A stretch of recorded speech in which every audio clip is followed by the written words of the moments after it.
Hi everybody, it's the episode 2, I've got to try and get this right now because it's all new. It's episode 2 of Cranky Gamers UK.net. It's Saturday, April the 4th, 2009. It is a Saturday, it's weird for me, very weird. It's normally my religious, on my own day, and more religious than anything else, football day. So, but I've had to make special arrangements, and it's special arrangements for something that all you people out there used to write and bleat to me about weekly. Why don't you have people on from the forums, have some more community, la-di-da-di-da. Well, I've done it. I've gone and dragged a bit of a newbie, I think we can call him, although he broke his podcast bow last week. And I've got somebody from the forums, and it's Foyble. How are you, mate? Welcome to the show. Thanks very much. Thanks for having me on, Toz. It's been a bit of a turbulent podcasting week for me. This is my second one ever, so thanks very much for having me on. I must admit it's a little bit daunting when you listen to podcasts for 2 years and all of a sudden you do one, and then the following week your favourite podcaster and your favourite show rings you up to come on. So it's a little bit daunting, but yeah, thanks for having me on. I really appreciate it. Yeah, I'm glad to have you, mate. As I said, it's something I'm hoping to aim to do. So first, let me say welcome to the show. Hope you enjoy it. And all the people out there that have written before and want to do this kind of thing, it can happen. It is happening. Write to me at the address of crankytoz@gmail.com. Tell me something about you, and who knows, you could be the next co-host for the show. So without further ado, mate, I think we'll get right on into our weeks. Cool. I'll start with my week. That obviously I'm still picking up the pieces of the well-advertised big split, as we're now calling it, I suppose. Still picking things up, still moving forward. Again, I want to say, I know I'm saying it a lot, but I have to. Great response from people. I'm getting constant emails mentioned to you pre-show. I'm even getting emails still of people that do not know what went off for the split. And as I've said to everybody, you can now go to www.crankygamersuk.net. That is the new address. That will be my new address now. It's mine. All the information's there. And we have a bit of an announcement for something special that's being added later on in the show. That's going to be, hopefully, get it moving forward. But to have been busy, yeah, it's going to be good. You know what's coming. So it's not that special, but it's hopefully going to move it forward a bit. But, my week, I want to thank from last week's feedback as well. The response from having Kid Dogg on the show was fantastic. A lot of you wrote in, and I think surprised me more than anything was a lot of people who were listeners back in the old days when me and Kid did make the original Cranky Gamers. It was our show, and I was very surprised to still get people that's listened religiously from day one. I tell you what, you will find that being on a podcast, to me, it's normal. It's something I've enjoyed. It's fun. It's a laugh. It's something I've just doing, and I like it. And it's very strange to suddenly be in a very strange limelight where people see you as something different. You are the person on the radio as such, or the podcast. And to me, I'm just me. Always have been, always will be. But it is a strange experience. But it's still good to get people from way back mentioning how they enjoyed last week's show. And to answer a few questions, I fully intend to have Kid Dog back on the show. It was an enjoyable one, and I will have him on, and he knows so. So, as I say, I've not had much of a gaming week this week, as you'll see later in the show from what I've been playing. I must start getting back into that. I know that there's only me doing this now, and it is difficult, as you can obviously appreciate, and I'm trying to move it as fast as I possibly can. So my week's just been very little gaming. Got some TV in. The wife went and got HD TV last week, which Nice. has seen me get into the living room a little bit more than I have done for a long, long time. It's very alien to me. This family thing, I don't know what it is. This sitting around the TV with the family, that's all new to me. That'd be the Wii, mate. Oh, honestly, it's been good. It's been very good. The HD TV, I've got to say, I was a bit sceptical. The wife watches far more telly than I do nowadays, but I've got to say, without giving a secret away, it's pretty impressive, let's just say. So anyway, I've not much gaming aside. I've got some to talk about later, but I'm going to let you get on, Mark. What have you been doing this week? Anything exciting? Not terribly exciting. We've had, obviously, I was expecting real disasters getting to and from work during the week, well, particularly on Wednesday, due to the protesters for the G20, which is interesting. But unfortunately, well, fortunately, I suppose, the only interesting things that I saw about it were on the TV or on the radio.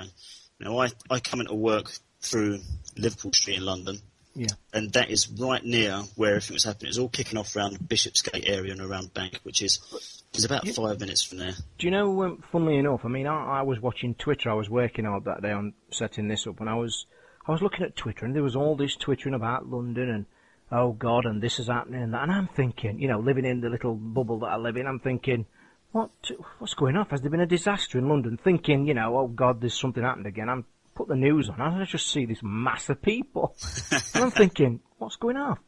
And then I saw and I picked up on it, and it amazed me. But go on, I know it got a bit hairy. Have you got somebody working there?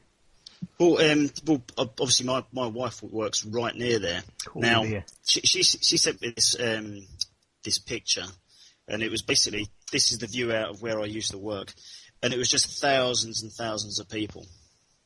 But literally, about 5 minutes later, I got another message from April Fools. There was nothing going on outside of work, pretty much. Oh, you're kidding. No. Oh.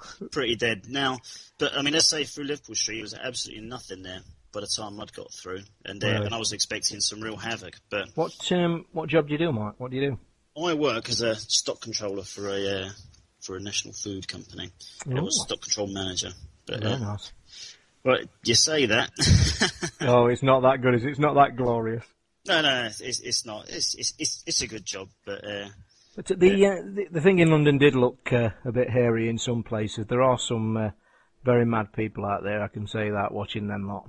Yeah, there was definitely some crazy people about. But what made me laugh was there was a few things a few blogs that I'd seen on the internet, especially on some people were following on Twitter. They were actually being reported on the BBC website from their Twitter account, which I found quite good.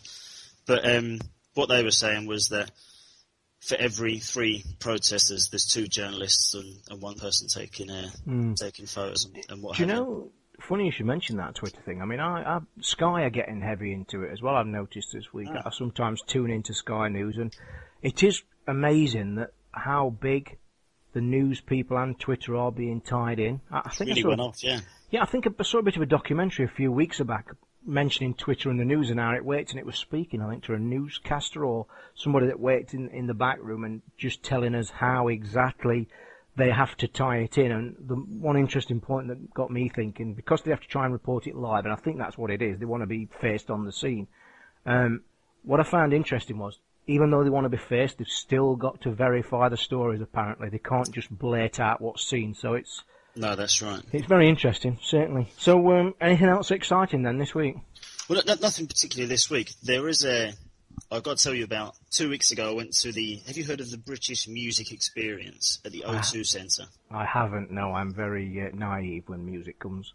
Well, basically, the British Music Experience is it's an exhibition. It looks at the last 50 years or 60 years in music for Britain.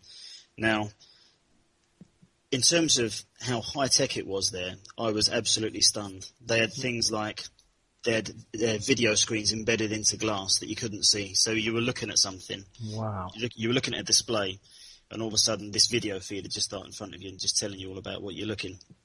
And it had things like, it had exhibits there, and it had light that was shining on different parts. Say it was a map of the UK, and it had light shining on different parts of the UK, and you just wave your hand over the light, and it will tell you some important information about what happened at Abbey Road.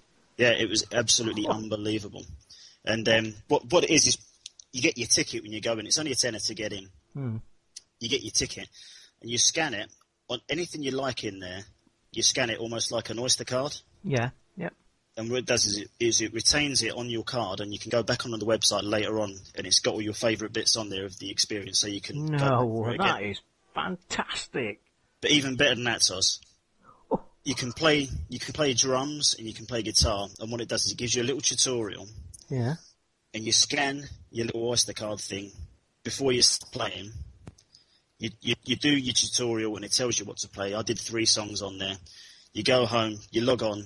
You put the number on your little ticket, and you download the audio for the music you've played.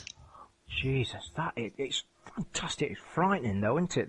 I mean, It it's is. brilliant, that is. In terms of the technology that was there, I was absolutely blown away. It's fantastic. I mean, for the sake of a tenner, I'd say Really, definitely get there and do it. really was futuristic looking, as if to say, God, I didn't know this kind of stuff existed, and it looks really cool kind of thing. Oh, yeah. I mean, the whole O2. I mean, the first time I went to O2 was about a month ago. I went to see a concert there. The place is absolutely fantastic. In terms of a venue, it's unbelievable.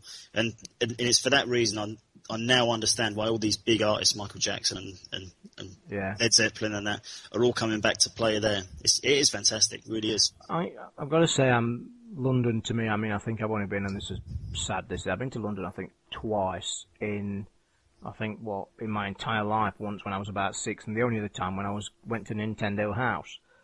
And got invited. That was a crazy day. That was me from Derbyshire down to London in the early hours of the morning. Nintendo House, played the stuff in the afternoon, and got back home by 7 o'clock. I'd never done anything like that for years. Obviously, because I've a serious leg injury that I've got, disability. I mean, I can't get about very well anyway. But that was the first time I'd done anything like that in a long time, and I enjoyed it. I mean, London. I think I got a spare hour or two to go down Oxford Street. That blew my mind. That did. It was like taking a foreign guy into the middle of a city, because I was looking around thinking, this is just madness. I'll tell you why I mentioned London. I am constantly being barraged by my young daughter to go to is it the National Museum, the famous big one with the dinosaur bones? The Natural History Museum. Is that it? Yeah. And I must admit, secretly deep down, it's something I really want to do myself. And the thing that's stopping me, though, is transport and cost, mate. It would kill us that far. And as an example, I'll just quickly move on with this, is that last year Tutankhamun came again, the exhibition. I would have sold my soul to the devil to go to that. And I showed it my daughter, and she wouldn't shut up for a fortnight. And I actually made a point. The wife wasn't bothered. And I looked at it, and I priced it up, and the dates, the times. For me to take my daughter down to London to go to that exhibition would have cost me in the region of nearly £300. For goodness sake. For a day. Go overseas for a week for that. Quite simply, mate, I just not got that kind of cash anyway. I mean, it's hard to explain to the daughter, but I must admit, I do want to do it. I have promised her we'll do it. And it is a place I've never been to. And as for London, it's one of the big places I would like to go. So. Yeah, it's good. I mean, yeah. Of course, I work with a few people that aren't from the UK, and they're forever doing things in London. I live half an hour from there, and I'm never doing anything. But I did go to the Natural History Museum last year, and yeah, did enjoy it. Strange that, isn't it, if you're a local? I mean, I live in the middle of the countryside, and believe it or not, and it's funny, like exactly what you've just said. You live there, you don't see the big picture. We live in the countryside. We don't actually class it as the countryside here where we live. And yet, if I'm being honest, 4 miles from my back door is nothing but fields. Matlock Bath is a very popular tourist area in our area, Matlock. The amount of American tourists and Japanese tourists there in the summer is just crazy. But we don't see it. You just don't see it on your doorstep. It's a funny thing. So. But it is interesting that you say that you don't live in the countryside. But your back garden is 4 miles of what I would call countryside. Exactly. 4 miles from mine. In fact, I'm saying 4. I could even probably break it down to 2. 2 miles south from my back door, I wouldn't see a house, except a farmhouse. I would see nothing but fields 4 miles. So I guess, yeah, we probably do live in the countryside.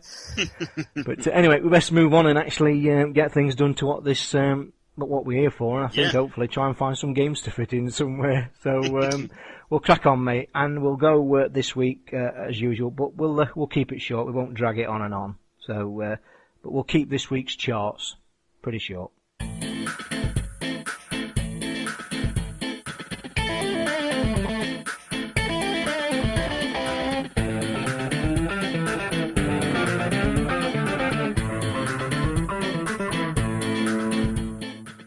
Okay, here we go then. This week's charts, as I said, I'm going to try and keep it short because it can go on and on. I'm going to kick off with the Wii. We've said it week in, week out, forever. The Wii very rarely changes. And yet again, looking at last week's chart positions, the top 5 has had swapsies. except the number 1 as usual, so I'm just going to fly through it. If there is any you want to talk about, Mike, just butt in.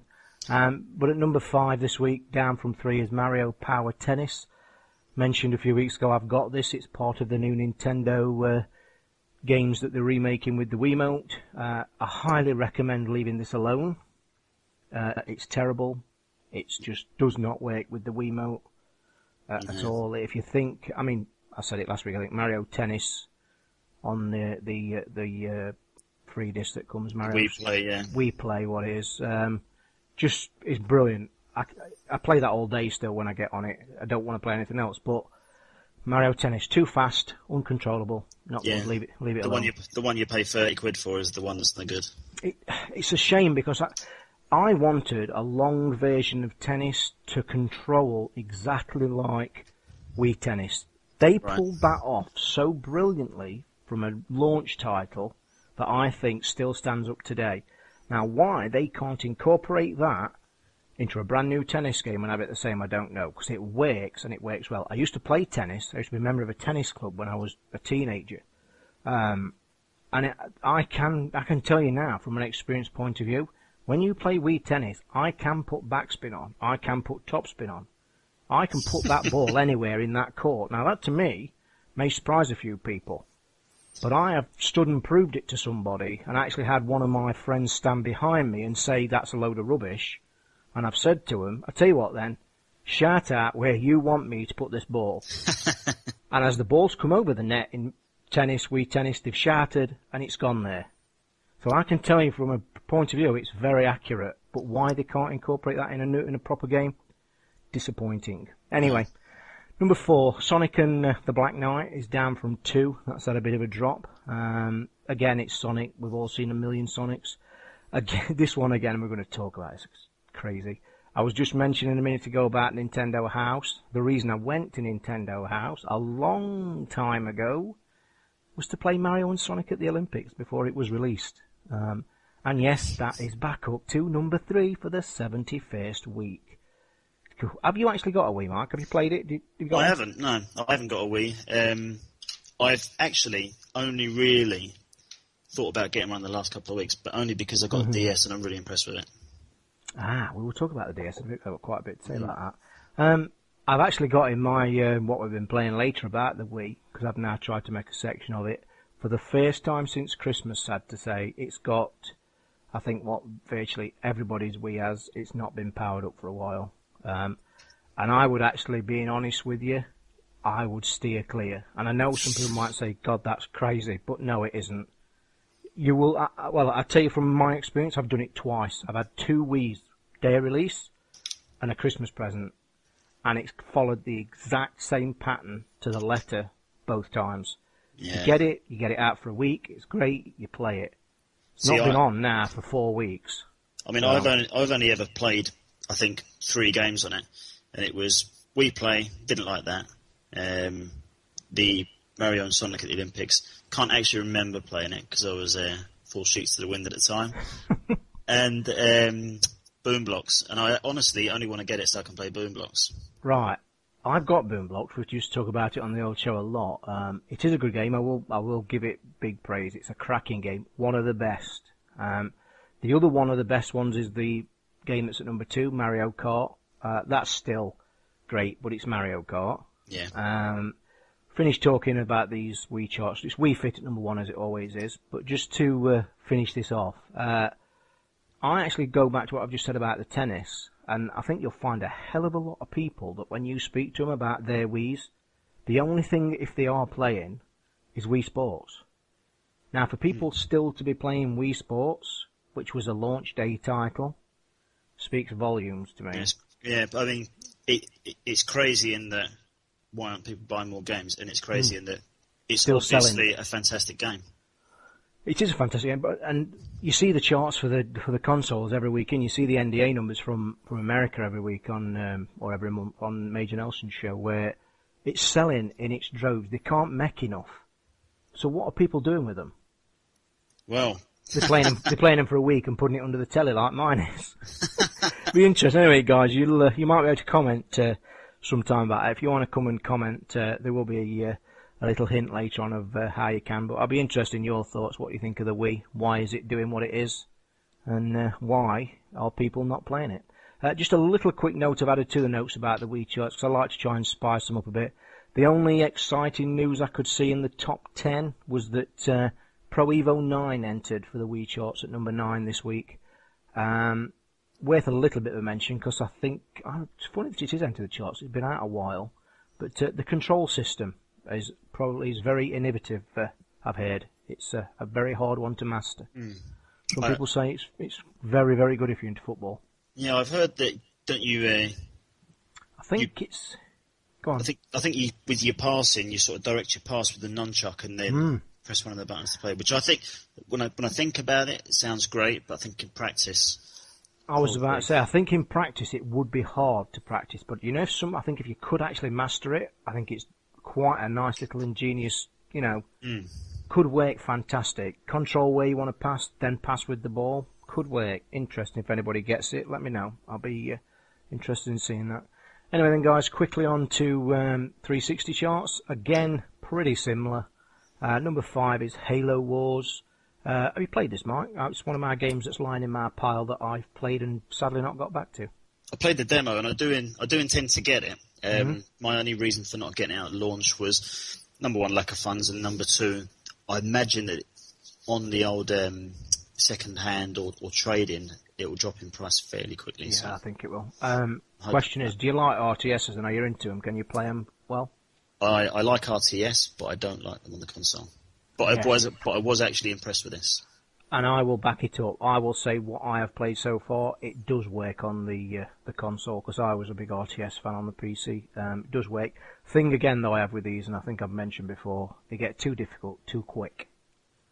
Unless you're a real diehard. But I will say it's handled brilliantly. Great Halo universe, good game, and I probably will go back to it as well. Number 4, this is the only new entry-ish, and I call it ish because it's up from number 8, and it's one that you might have heard of before. Call of Duty 4 is back up to number 4 from 8. I will ask you a question, because I've got it written on a piece of paper I meant to talk about. Did you check out the brand new Call of Duty trailer that was on Marketplace this week? I did check out the brand new Call of Duty trailer. I was... Go on, this is going to be good. Go on, what do you think? I thought it was awful. Oh, you didn't really? No. I thought it was fantastically handled. I thought it was good.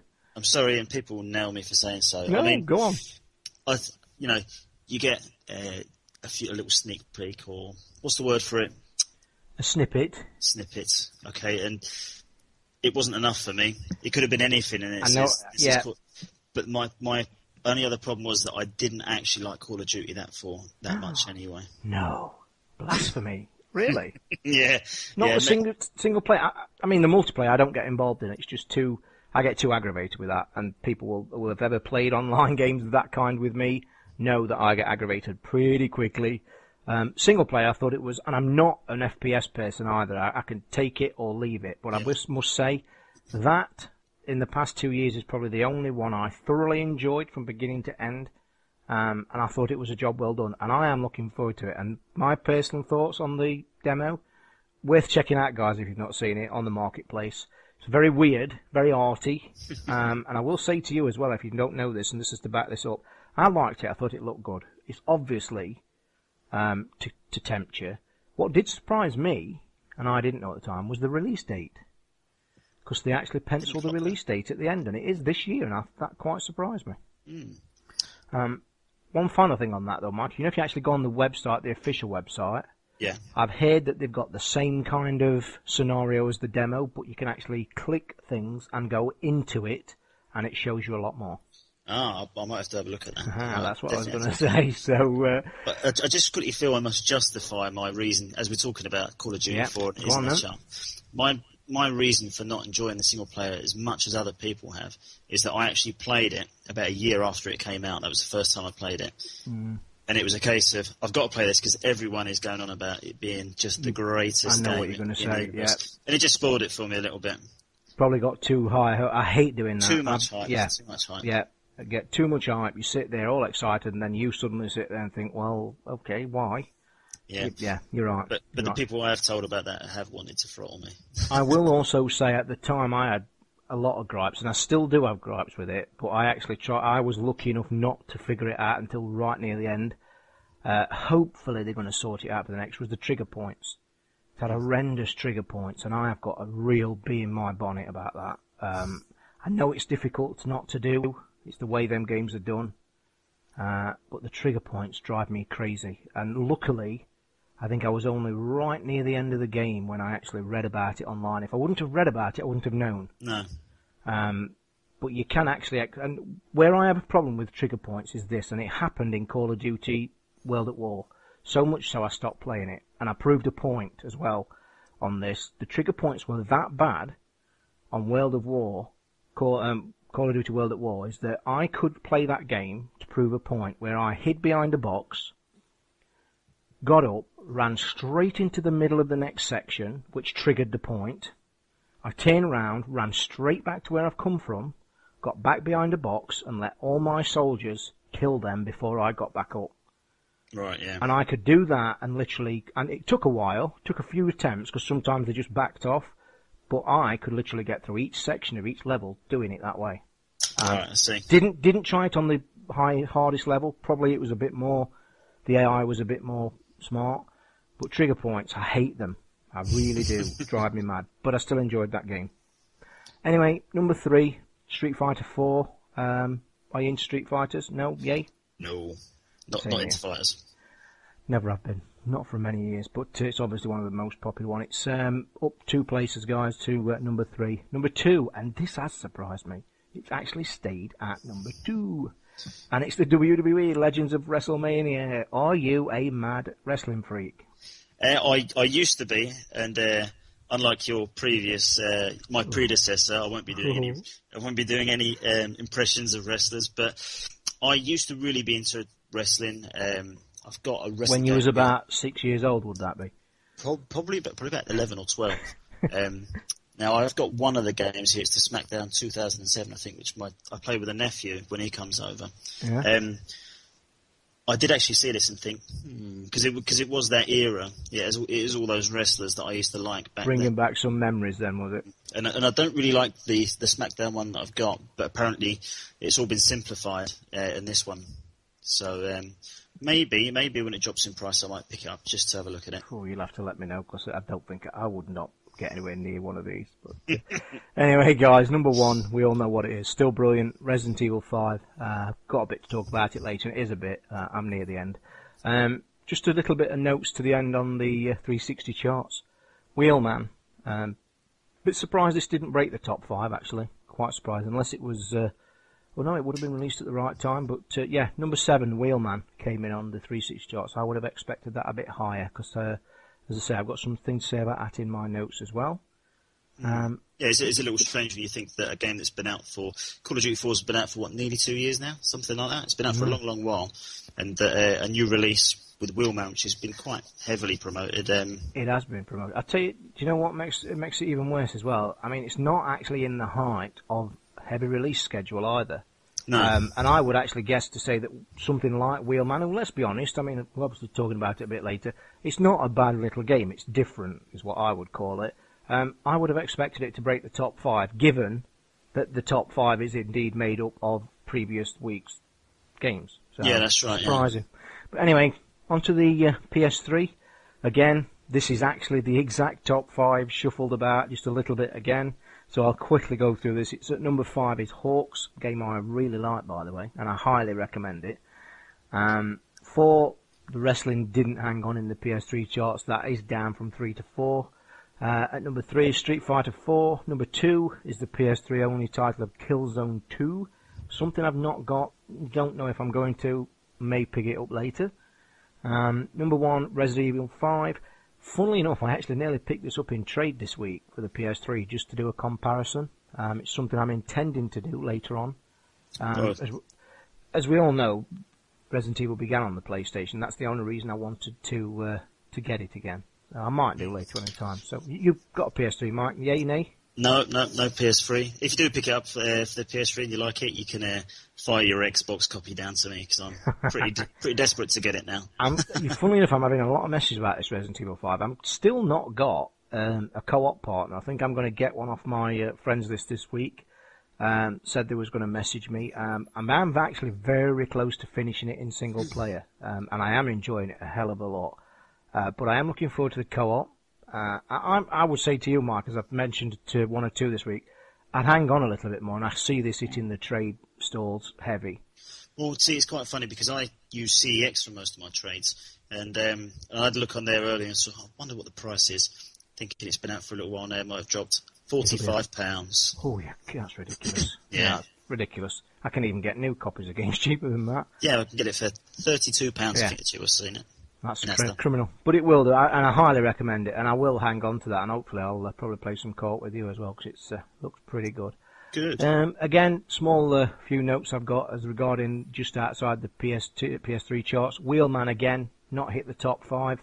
At number 6, this one surprised me a lot, breaking the top 10. Command & Conquer Red Alert at number 7 this week. This really did surprise me. Is that a new entry? Yeah. New entry. For PS3. It might be, looking at my notes, I think it's a high climber. I don't think it's a new entry. Right, I see, yeah. But even so, climbed way up to number 7. So, that's a strange one, because it's been out a long time. Yeah. I gave the Command & Conquer 3 a go, and I didn't really enjoy that, so I've stayed away from this, because I was counting on it being pretty much the same thing. I tried the Command & Conquer 3, I think it was, wasn't it? The demo that came out last year when it was the first one to break the consoles, and they were trying to say, this is the way forward. I'll give them the dues, they did a great job. But again, I go back to what I did. I tried it, and I even struggled with the demo. I thought it's well handled, because it's such a difficult thing to pull off on a console. That's why I actually think Halo Wars handled it well. It's been good. PC charts. I am going to say these this week because I got very nice, good, heavy feedback from this. People like it, so I will continue. If people don't, write to me and tell me. So anyway, number 5, down from 3 is Hawks. Number 4, the bane of all relationships, World of Warcraft, Wrath of the Lich King. And believe you me, I know that personally. I actually know a friend who got divorced because of that game. Oh. And I am not kidding. That is a true story. A proper friend got divorced because of that actual game. So when I joke and laugh that it's a killer, believe me, it's terrible. I know, as a subscriber, yeah. Do you play it? Come on, let's just play it then. Still. Well, this is the thing. I haven't played it for about 3 months, but I've still been paying for it on the subscription, and I decided last week. Last week. That's it. I'm gonna ring them up. I'm gonna cancel my subscription. Yeah. Just as Meh Warrior got in touch with me, he just bought it and stuff like that, and I said, "Oh yeah, no problem. I'll send you some gold and some stuff, some good loot." Yeah. And then I got to it, and I thought, if I turn this on. No. There's no way that I'm not going to spend an hour on it. You know what's funny about this game? Now, people obviously know now my history. I was a closed beta tester. I have been on quite a lot of games in my past, and that was one of them. Played it for 2 years solid, from beginning to end, max level, everything. I think I played it 99% solo as well. I wasn't a social player. I never got into the guilds. As I say, it nearly cost me serious relationship problems as well. I was literally hooked, line, sinker, and I'm talking 12 hours plus a day on some days, easily. And the nights I spent without sleep because of that game, numerous, too numerous to mention. See, I just wonder what the hook actually is, because it's not as if the gameplay is great, or the graphics, anything will run it. So now, the people I know that was really addicted to it and really into it, they're the most people I speak to are the ones that actually played the guild side, the big hunts. Let's meet on Friday at such a time and let's go for the big one. I never, ever saw a giant end-of-level boss. Oh, really? 2.5 years of playing that game. I only ever joined 2 guilds. That game had me, and I have been asked this question millions of times. What is it? You can't explain it. I just cannot put my finger on it. But what I'm going to finish with on this, because this is what I can't quite grasp, but it's funny. I've never been a heavy drinker, and I've never been an addict anywhere of any kind of substance. But I've got a funny feeling that, you know, the feeling them kind of people get with withdrawal.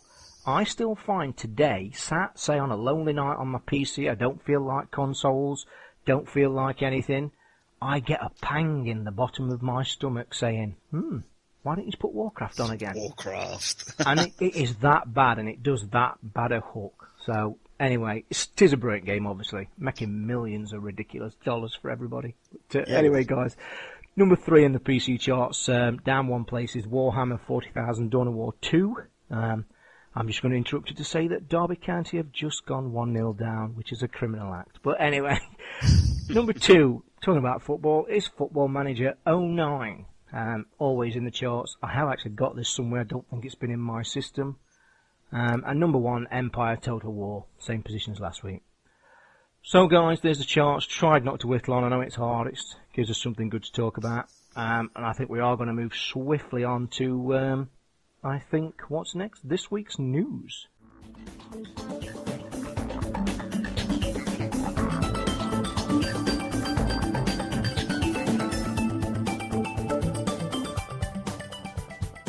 Okay then, guys, I'm going to start off with a few bits of news, and I think Mike's got some as well. But the first one, I was going to just talk about this for the entire show.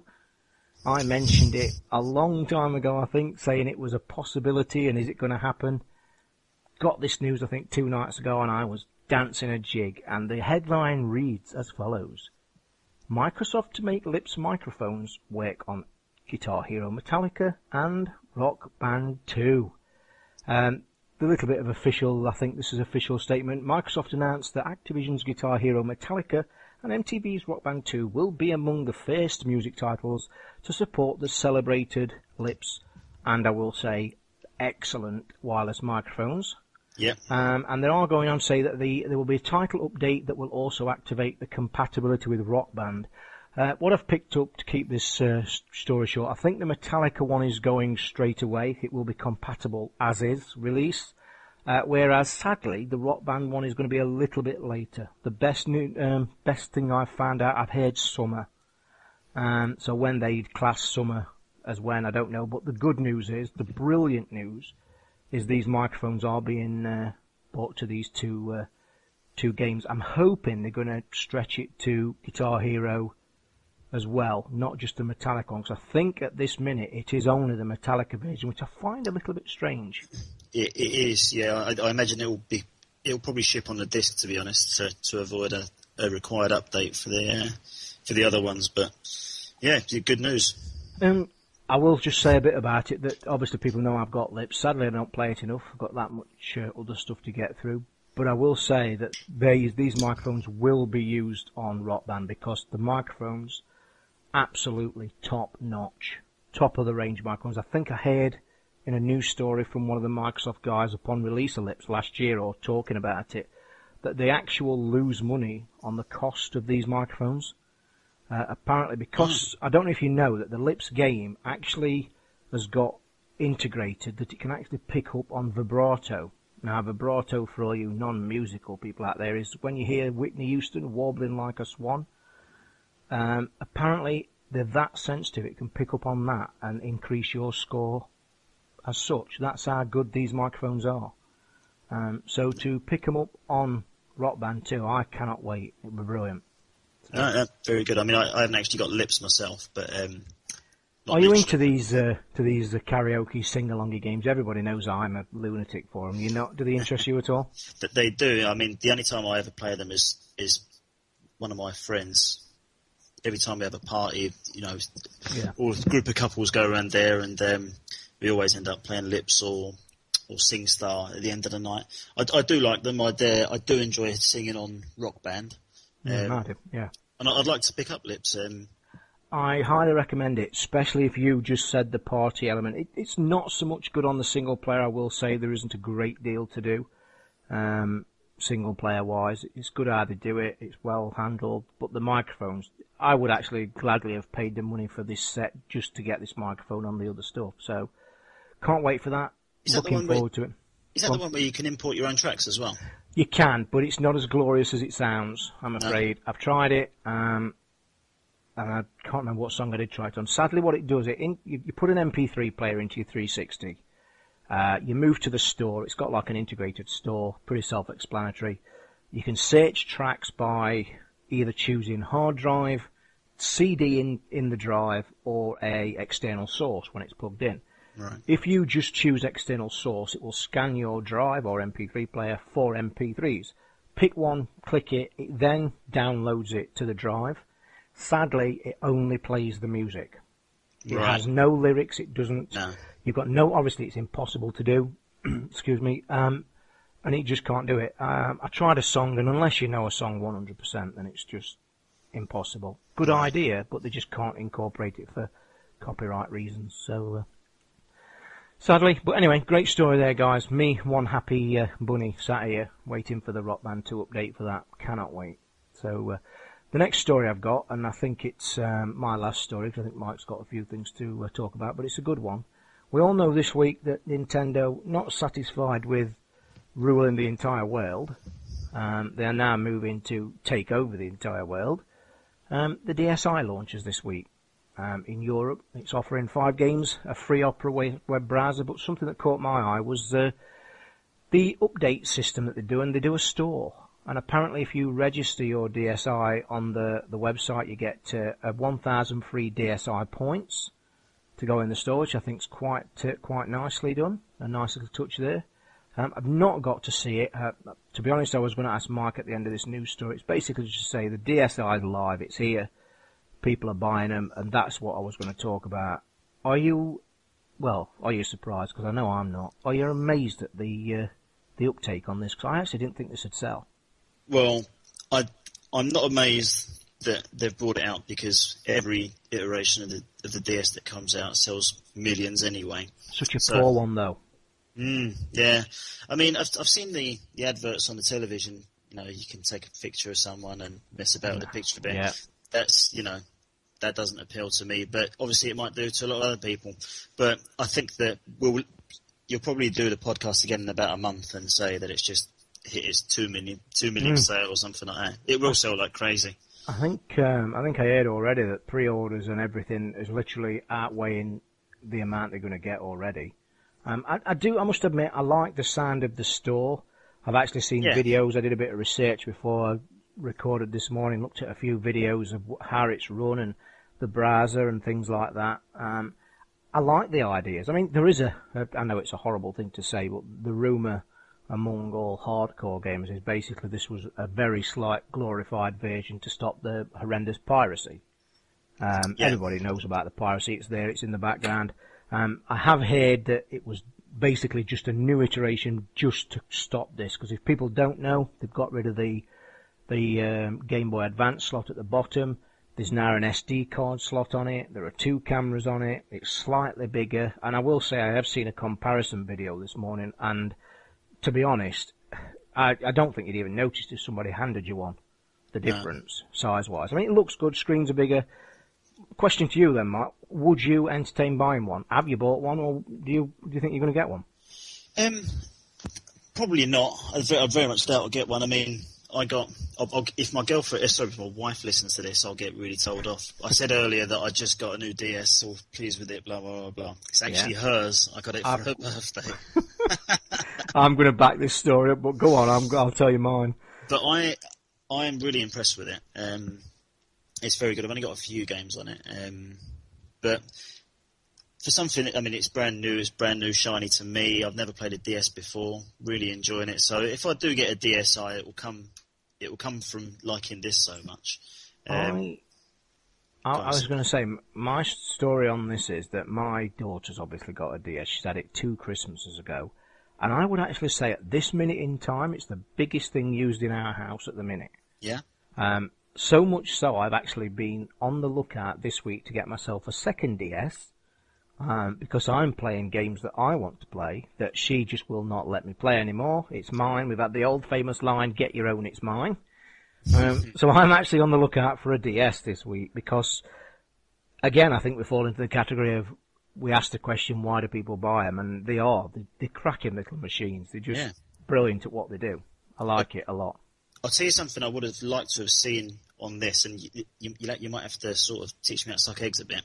On the Nintendo Wii, does that have Wii points in terms of your currency? Does it have its own special currency for buying stuff online? The Wii does. The Wii has a full blown. I know that you're obviously going to be Xbox based and think of the marketplace the way that's run. The Wii has something virtually identical to that. You log on through you've seen the integrated Wii system, the boxes. One of the boxes is channels. You log on to them, you get your points, you go into the store, and it's got literally, I like to call them arcade games, it's got all sorts, just like that. It's got points you can buy with a credit card. I haven't checked if this DSi has got that, but I think this story I've just brought up here, I think that it has. I've seen one running, and the DSi has got its own store that you can link through its wireless device. See, something I'm looking at here says DSi points, and I think they will be separate, because I'm looking too as well. I mean, there is Wii points separate, and I know from our affiliate at that we're attached to, the guys over at GamePointsNow.com, they have got Wii points for sale as well as they've got Xbox points. So it might be worth looking at. It wouldn't surprise me if they got DSi points as well. See, what I would have really liked is to have. Obviously, you've got to go online with your DS or with your Wii to sell stuff. If you could use the same points on both systems, to be honest, Mike, I've not done full research, but looking at this saying now DSi points, and that to me would say I'm thinking different. Which, if it is, it's a shame. Shame that. It is, because I don't like that kind of thing. I mean, it's the same company. It's the old adage of all kinds. They want to make money, don't they? But, of course.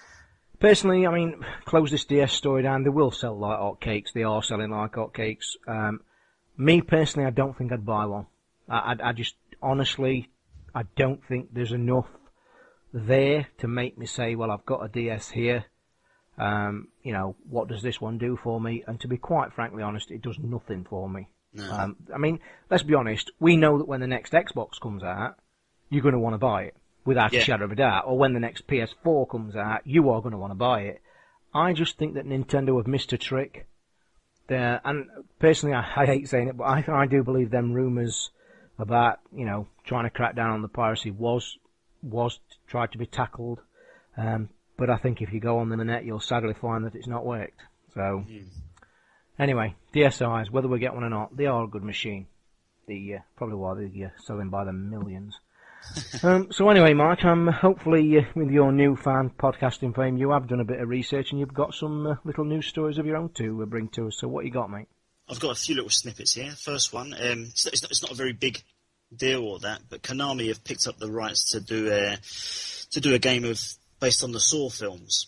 Now, they picked it up from a company called Brash, who I believe are now defunct. But my only thought on this is that the Saw movies, they did 6 movies. Is there 6 now? 6 of them, yeah.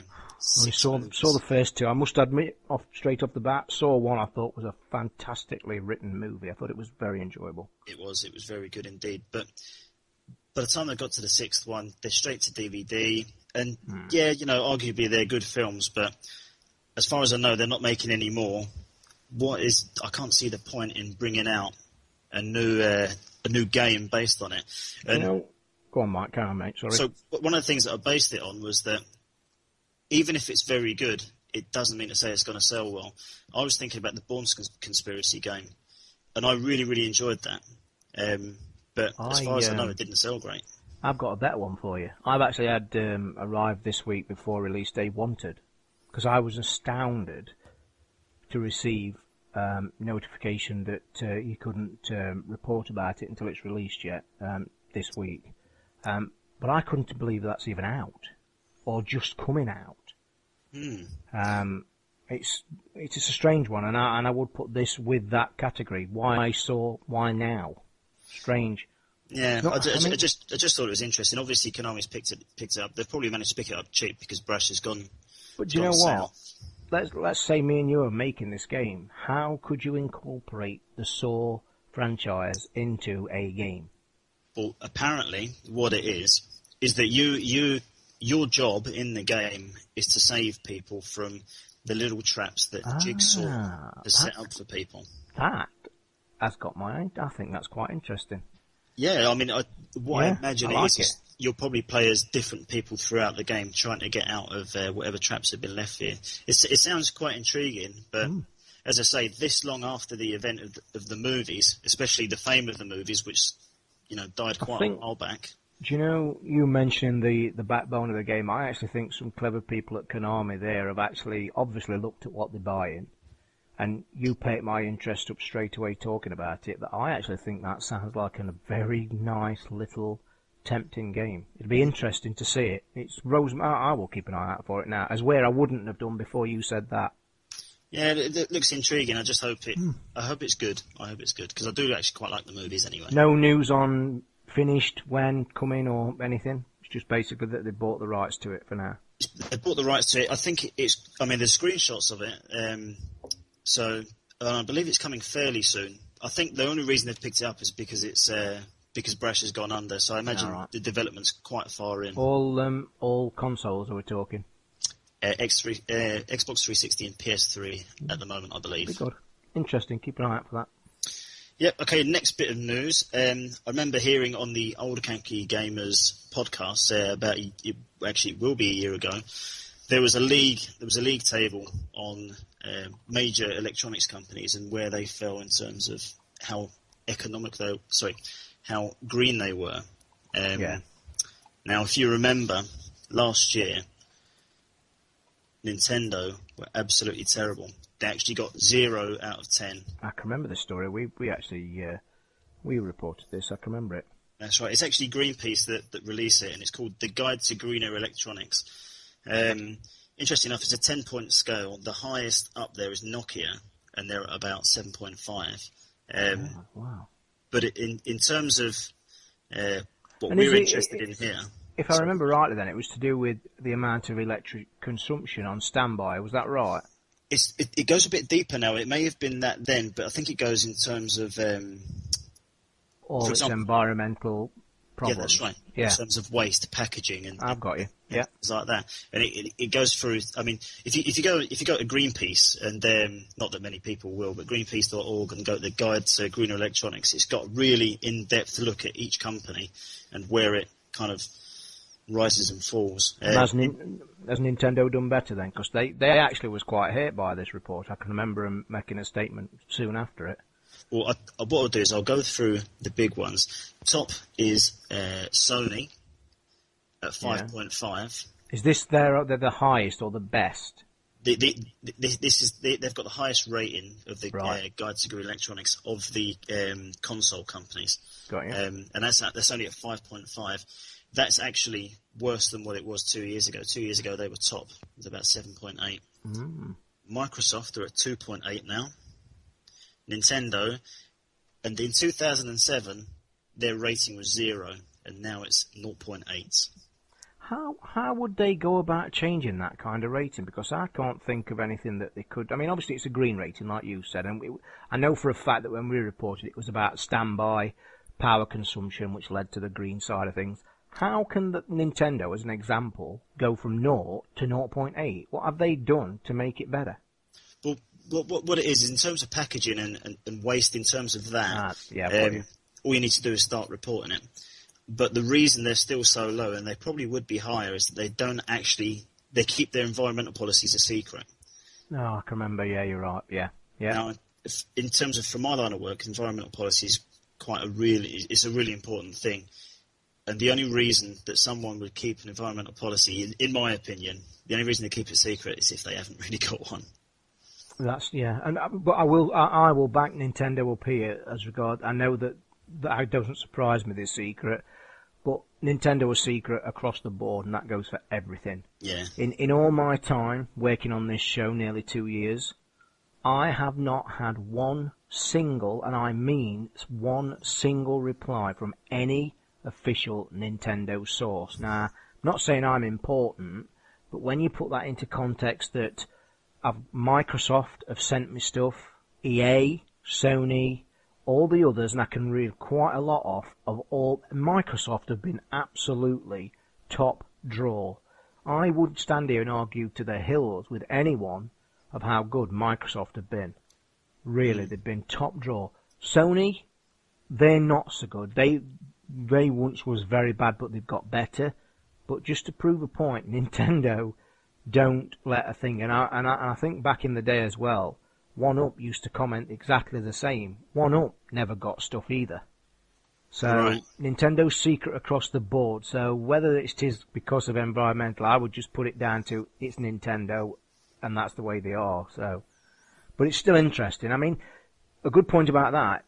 And I know there was hate last year about it, but if they are hate and they don't like it, then do They've something got to about open up. it. Got to Release open the up. figure. Yeah, if you've got a rating of 5.5, say so. Show us. Not going to do any damage, but always been secret, and I have no doubt they will remain so. So, Yeah, good story. no doubt. Okay, I've got. Let's pick one more.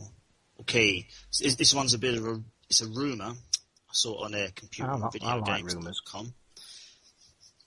You used to like your MMO RPGs, don't you? Yes. Okay, what would you like?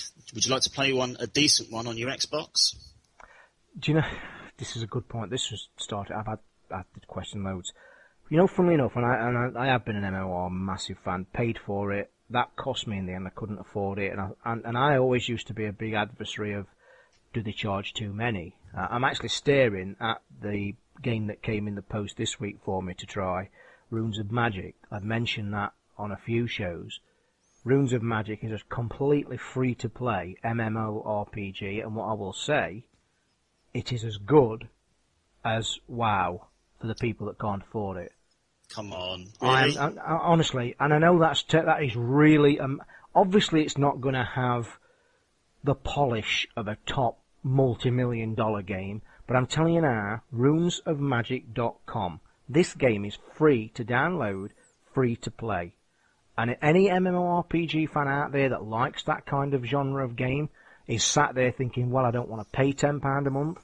I will guarantee you now, go and play this for a week, and you will be thanking me. It truly is a real classy game for free. But to answer your question, which was, slipped my mind. It's just MMORPGs. Do you want it on your console if you can get a good one? The answer is no. No. And the reason I say no is this. I think we pay enough for console content. That includes the cost of the console, the subscription to the Gold Online, and then they're going to want you to pay for the game, and then on top they're going to want you to pay a monthly subscription. Now, if there was a free subscription game, such as this one, no problem, I'd like it, and I probably would play it. But I don't want more cost. No. Well, Go on. What the piece of news is, and it is just a rumour at the moment, but Lord of the Rings Online could be on your 360 at some point. Now, I know that appeals to me. My only problem with that could possibly be the control scheme they use for it. Have you played it on the PC? Tried it at all on there? I have played it. One of my friends subscribed to it, and I tried it at his, and it was very good indeed. I did enjoy it. Such a blatant rip-off of WoW, though, isn't it? Shh. I know, and it is, though. It's a huge rip-off of WoW. And do you know what? A lot of people used to turn around, but I used to say to people that spoke about it when it released a few years back now, and I used to sit there and say, well, do you know what? Why not copy it? Providing you're not breaking copyright laws, they've got a game there that's dragging in $30 million a month. Why not copy it? Exactly. So. I love World of Warcraft, and I love Lord of the Rings. Why wouldn't I want to play Lord of the Rings online? I played Lord of the Rings online for a few weeks. I just couldn't get to grips with it. Oh, really? Yeah. I mean, and it is I didn't like it. Something about it just didn't grab me. And MMORPGs are all about being grabbed and taken on the ride and enjoying it. And I think an MMOR lives and dies by one simple thing. Its introduction and its control system. Them two things need to work straight from the off. Straight away. And if they don't, it will not work. I think the game itself carries it along through story. People just want it to be easy to play. And I think far too many big ones don't go that far. No, that's right. Yeah. But would you play it then on the 360? You would you? Even if it was a subscription? See, I don't know, to be honest, because it's easy to do it on the PC, because normally everyone's got their PC somewhere else in the house. where it's out of everyone's way, whereas I can play it on the 360. Okay, then I'll ask another scenario. Simple scenario. Let's pretend the control system's perfect. It works fine. It's there. You buy the game. Would you pay it? Or should I? The simple question to finish with is: how much would you be prepared to pay as a monthly subscription to get a fully, nicely controlled Lord of the Rings on the 360? Or wouldn't you at all? I would. It would have to be very, very competitively priced, though. I'd say because how much would that be? I'd pay a £5 a month, right, £5 a month tops, I think. Okay. But there is a few other things to think about. I mean, the only reason I never went onto Lord of the Rings Online in the first place is because I'd already got to level whatever with my guy on WoW, and I didn't want to forget about it and start playing a new game. Yeah. But in terms of playing it on the 360, the reason why I would possibly not pick it up is because you'd have to pay 40 quid or 30 quid just for the game before you've started doing anything. Stick it in your Xbox, and if you don't like it at that point, you're almost. You see, this is where I could talk about this subject for hours. I love this subject. You see, I've always been a big adversary for MMORPGs where they have to give you a play for free. There's no other way to make. There's no way a company can drop an MMORPG onto you either on a console or on the PC without any gameplay for free. And by that, I mean you've either got to get a download that's free or something. You cannot expect people to go out and pay £30 plus for software that they may well play for that free 10-day trial and then it be an ornament. I have got 4 games, I can staring at them now on my shelf with my DVDs that are just that. They are MMORPGs that I've paid £30 plus for, played the trial, and they're there. They are totally useless. I could pick them up now and go and throw them in the bin outside. And I used to cry out. I used to be a massive moaner on the forums. I mean, not like me to moan on the forums, but I used to moan on MMORPGs every time and say, look, people need to play this for free. Provide one. Now, if I agree, I'd like to see a MMO try it on consoles, get them on there. But they've got to provide, let's say, a demo download that will give a week's play. But interesting. The only problem with that is that I'd say that most of the Xboxes out there at the moment have still got the 20 gig hard drive, of which you got 14 gig available. Now, if you're going to do an online game, you're going to have to download everything just to get a trial out of it, and that could cause havoc with people's space on their discs. I actually think they could get around that. I think they could provide a very small. If your full intention, I mean, let's be right. If their full intention is to put an MMORPG on this console, it's big business, it's big money, and they're going to put a lot of money into it. Now, to me, if that's what they're planning on doing, I think they have got to plough into a decent small demo, and I have no doubt they could pull one off, where it could just be a small area that will give you play of, say, 2 characters, and get a good feel of, like I said earlier, to get people interested in this is create good character creation, a basic storyline, but with fantastic controls. The controls, to me, are so important in an MMR. And I think they could pull it off. And I'd like to see somebody try it. So if these people with Lord of the Rings are attempting it, I want to see a demo on there first. Great story. Good thing. Like it. That's me done for my news. So, that's it. Okay, that's very good stories for the news. We are absolutely taking ages in this show, and we've got to get a bit of a swift move on, because it's going to be a long one. I know you love a long show, but we'll see how it goes. But anyway, guys, we are going to move straight on to what we've been playing this week.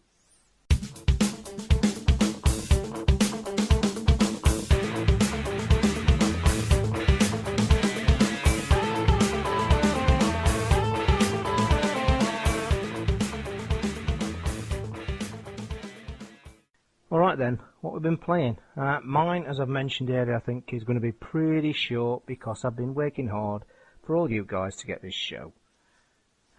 So then, PS3 this week. Not played any games, sadly, and I know that people are going to moan, but I've not played much, as I've said. But what I have got, this will be interesting, done a trade this week for, believe it or not, Eye of Judgment. I've got it sat on the table behind me. I've got the camera stand. I've got the map. I've got the cards. I've got the game. And I am dying to try this. So, have you seen it played at all? I haven't. No, honestly, it's completely slipped my mind. Just tell me a little bit about Can't it. remember the Iron Judgment. I think it was released last year. Where what it is, my daughter's been mad for it. She's seen it and got all excited. She's screaming to play it. Basically, in the pack, you've got a cloth map that you place on the floor. You've got your game, obviously. With the game comes a pack of like top trumps, is what I can basically explain it as. And I think the way it works, I've had a quick skim of the instructions. What you do is you put the Eye of Judgment, as it's called, the camera, which is your PS3 camera, on a special made stand. Hang it down that's lying over the map, that's looking down onto this cloth map. The way I can think it works is, obviously, it's like I say off the top of my head because I've had a quick scan. You deal cards out, 5 cards each, I think, and when it's your turn, you drop the cards onto a square on this map. And the cards carry, similar to like top trumps, as I said, they've got like a mana score, an attack score, they've got a direction of attack, a direction of a defence. But what is absolutely awesome, and I can't wait to try, is when the turn goes and it's ready to kick off, the game on screen lets the cards that you've put down on the map come to life on screen, grow out the map, and attack your opponent's other card. That's crazy. When I heard this years ago, I mean, sadly, rumours have been where, and I think I remember Fly saying at the time, he had it and never got it to work. The plan was originally, it was to sell these cards in newsagents, you know, like the old football cards? Yeah. Exactly like that. On paper and in front of me, I think it could be absolutely brilliant.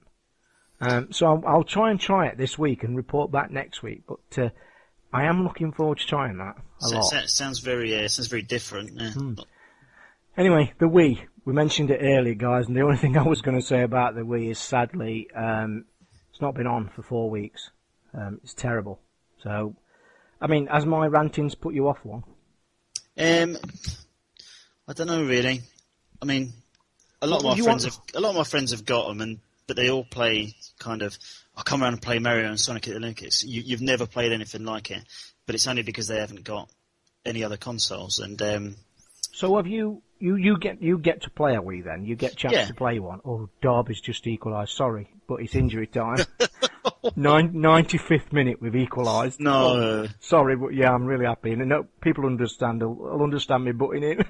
Yeah, we've equalised. But carry on, mate. You were saying. Yeah, I mean, lots of my friends have got Wii's, but they don't own any other consoles, and they're not particularly into gaming. And you do get endemic to your own console. It's just a natural reaction. Yeah. But yeah, for the likes of Boom Blocks and that, I would like to get one. Mario Kart is okay, but like you said earlier, it is just Mario Kart. Mario Kart is good though. It's good locally, but we played it online as well. 4 of us from America, UK, and it worked seamlessly. Yeah. It was brilliant. But funnily enough, that was the joke at the time, which will just, I think, sum the wheel and close it there. We played 4 people against each other and had a real good time. But we was using Xbox chat to chat to each other. I remember you telling me about that, yeah. Crazy, but there it is, mate. And I think that sums it up entirely. It really does. Moving on to the 360, which is the console that I've played this week as usual. I mean, the reason is, guys, and I know people out there are going to be, that's all it's doing. It's sat next to my PC. I can literally reach out now and touch it. So, but anyway, this week jumped on the Guitar Hero Metallica demo. Mentioned before, I was going to go on a bit of a mini rant here, and I'd be interested what you think. I mean, firstly, I do believe you are a Rock Band Guitar Hero fan, aren't you? I think I've seen you playing. Yep, I love them. Yeah, well, really like them. I've got a problem. I downloaded this Metallica. It's 4 songs. I think if I'm top of my head, it's 3 Metallica and 1 old Queen track. I have a problem with these games coming out on disc. I moaned at it last year with the AC/DC, and I moaned at it about the Aerosmith. The Aerosmith came out, and I can tell you now, that went in my Xbox once. I played it for 2 hours, 40 minutes. I finished the entire game.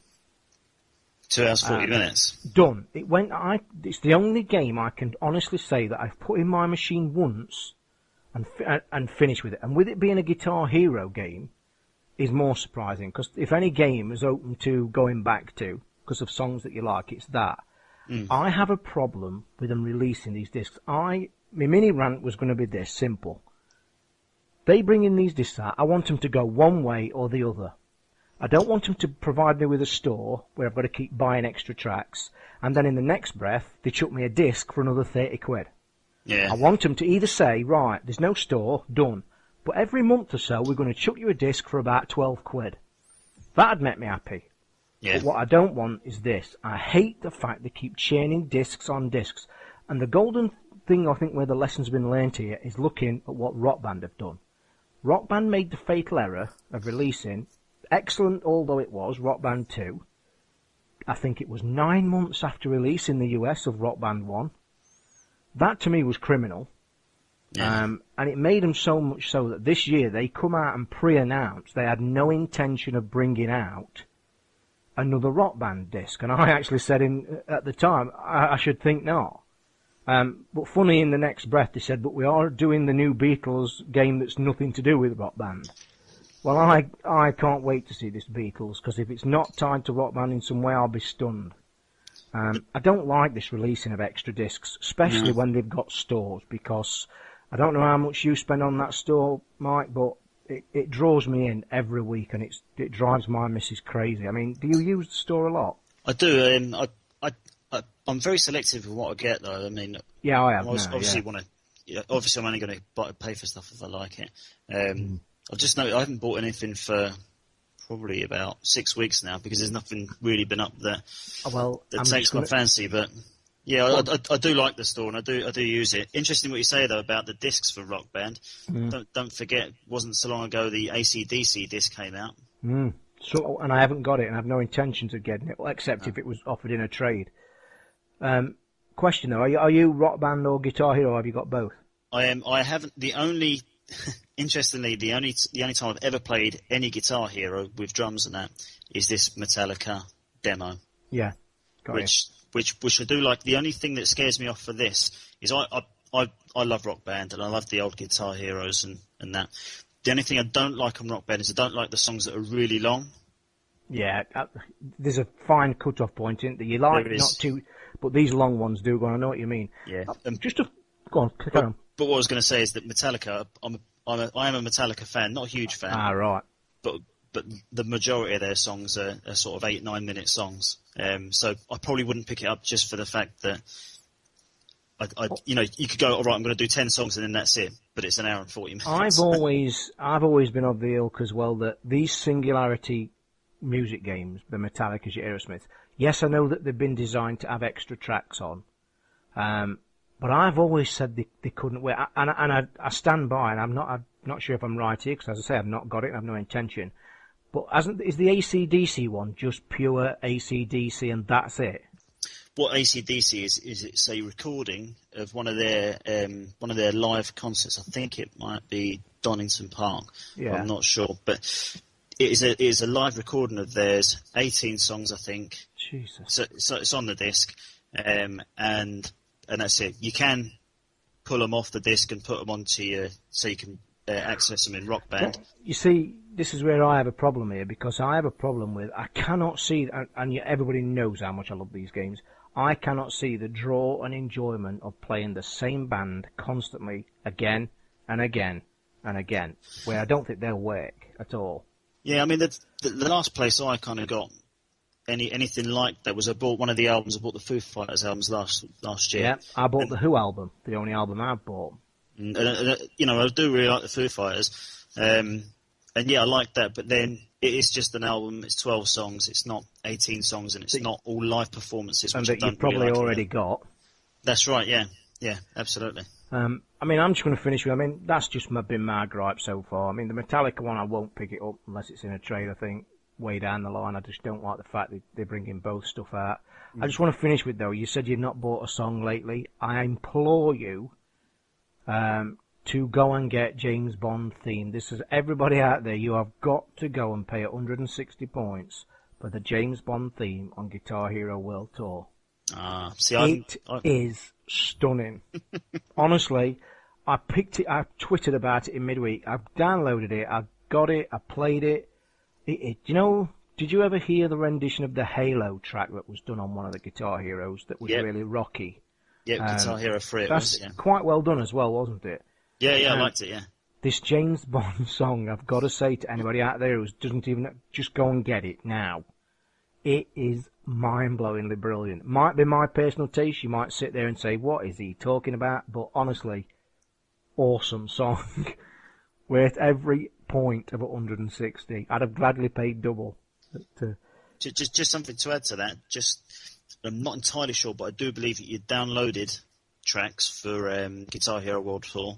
I believe you will be able to play them on the Guitar Hero Metallica disc. Really? I think so. I'm not entirely sure, but I believe you can. That'll be interesting to try out if anybody gets there. Yeah. I also downloaded in the same pack that caught my eye that week was Queen.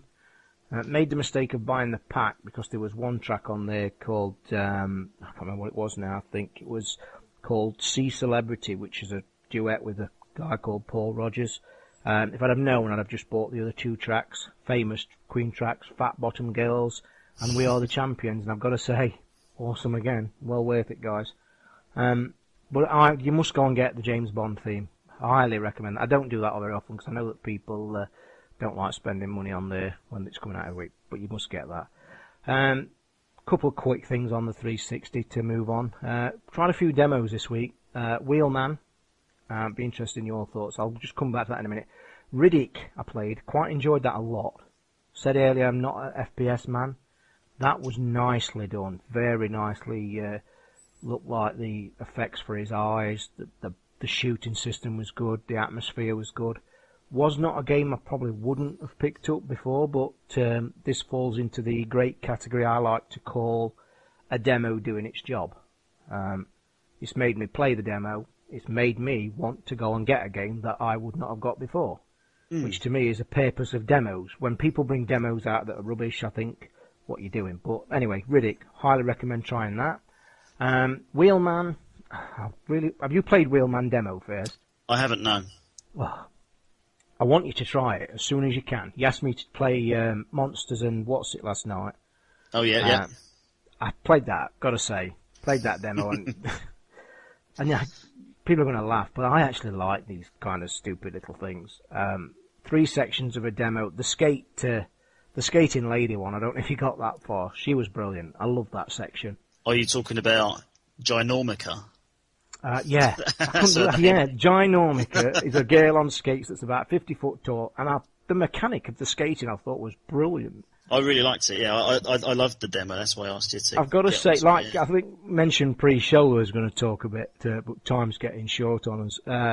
The tie-ins, and it falls into the category of one of these games that would you not look twice at. Well, I can say again, coming back to my point, demo's done it lots of favours, and this is a game I will actually be looking out for. Quite funny about that. But going back to Wheelman finally, strange game this.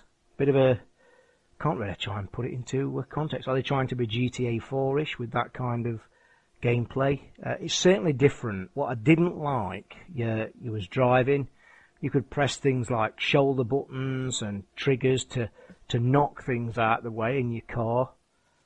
Some very strange mechanics in the game. Vin Diesel obviously puts his voice and face to it, and very well to a might add. Probably the coolest man on the planet, I guess. But I don't know. It's a very funny animal, this one. One that I'd be interested in what you people think. Not sure if I'm getting it or not. Moving on quickly, Resident Evil 5 I mentioned earlier, right near the end, had my first bad pain in the backside problem. Slight spoilers, guys, if you're not there yet. Just forward about 30 seconds to a minute. And the spoiler is the animal that you get in the refinery, I think it is, that just grows all these bugs on it and comes to kill you, and you get the flamethrower on the wall. Jesus, did that cause me pain. A good 4 hours I tried to kill that. And, painful. It was. Still an excellent game. Won't give any more spoilers because you've not played it, Mike. No, I'll definitely have to pick it up then. Yeah. Really looking forward to co-op as well. So, yeah. My final game this week, saw a few people tweeting on it. I'll try and get through this quickly. World Championship Snooker. Now, this is a bonus to drop through Mideon because I think this was a pre-order. This was actually penciled in for release, I think, back in November. I think it was one of our friends on the forums that donated it to the show way back way, way back, and this is how surprising it was. Dropped through the door Monday morning, and it's snooker. The brand new World Championship snooker. Now, I actually love World Championship snooker. It's the only game I've got on the PS3 and 360, the old version. I've had all the other versions. Just want to say two things. I love it to death. Snooker, I think, is a game that probably people will say they either love it or they hate it. Previous games of snooker has been let down, sadly, by horrendous bugs, poor graphics, and just bad problems. I will say it looks like, for the first time, being a real big fan, that they've really gone to town and tried to make it perfect. Now, I say perfect, nearly, because of one thing that drives me crazy. Graphically, beautiful. Surroundings, beautiful. Gameplay, great. One thing, though, that they must have spent a lot of money on this game, polishing it up. Got to be game testers playing it, got to be everything.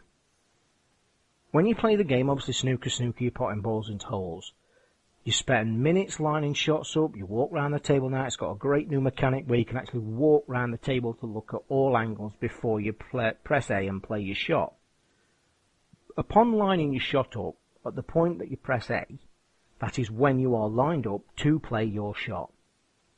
Now, anybody that's played a cue sport, I'm guessing that's 99% of males in the pub, played every game. You've played a bit yourself.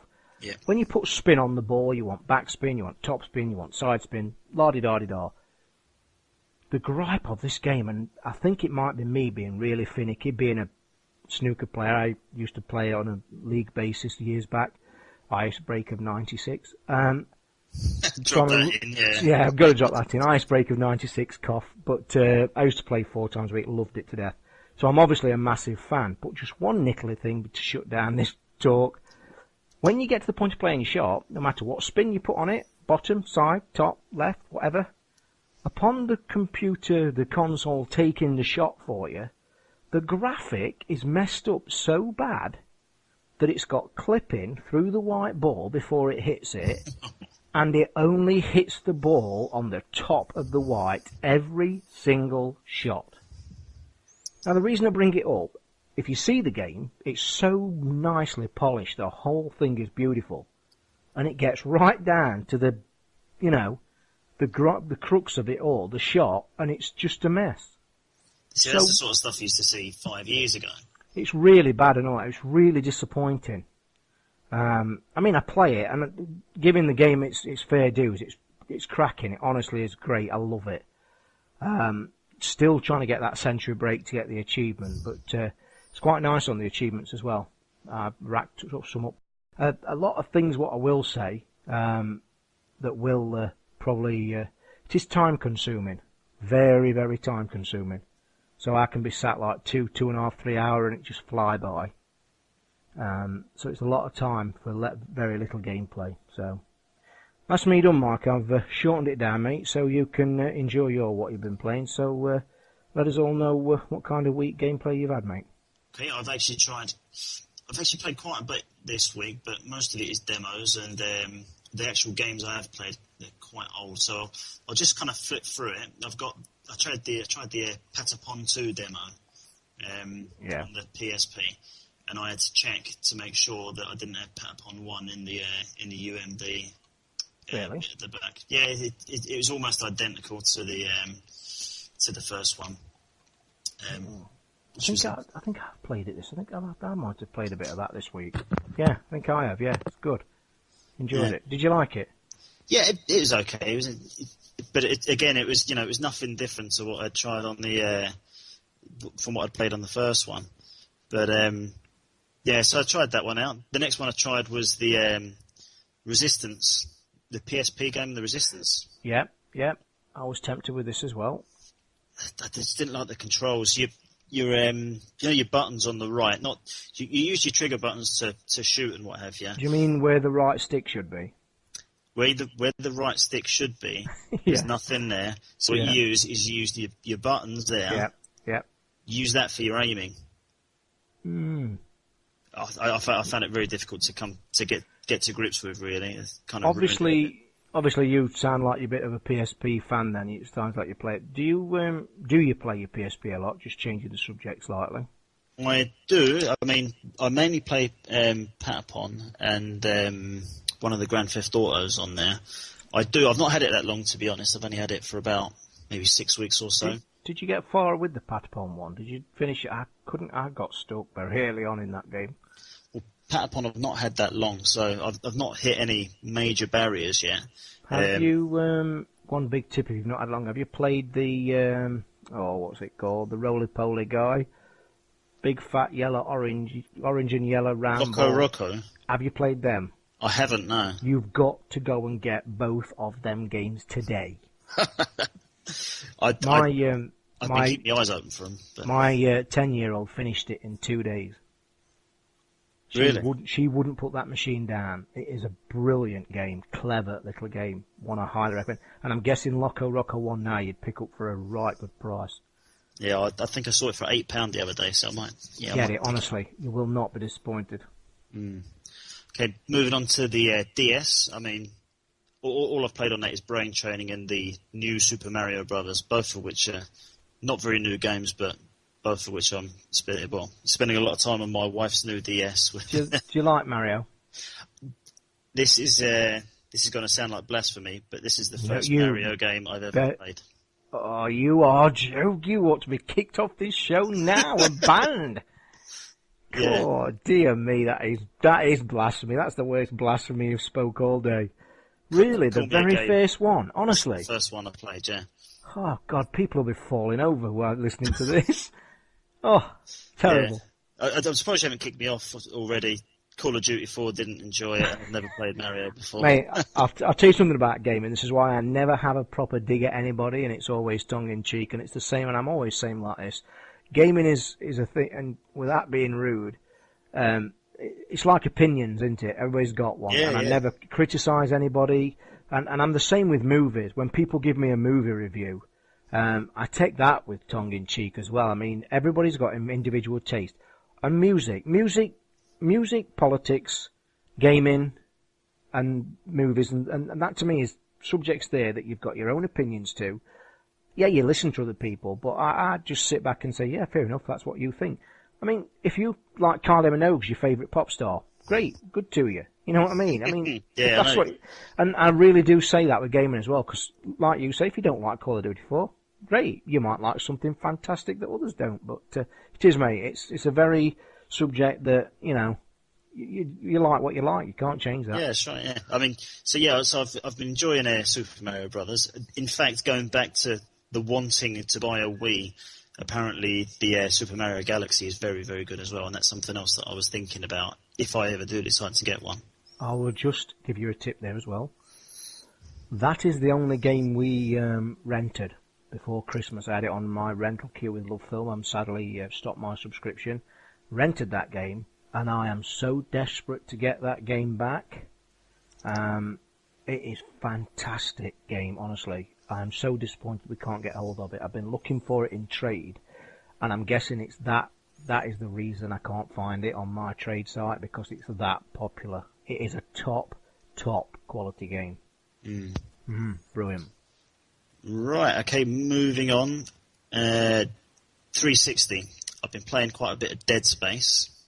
Which I've been enjoying. Obviously not playing it very late at night, but yeah, Dead Space is very good. It's actually a surprisingly long game because I feel like I've been playing it for ages. But good. Very good. Yeah, very good. I've got a question then. I actually really raved about this. This was a sleeper hit. This was before Christmas. I mean, I don't think anybody expected it to be as good as it was. You saying it's long has got me interested because I actually never got to finishing it. I mean, obviously spoilers for anybody out there, but I think people have played that. Whereabouts have you got to? I have got to,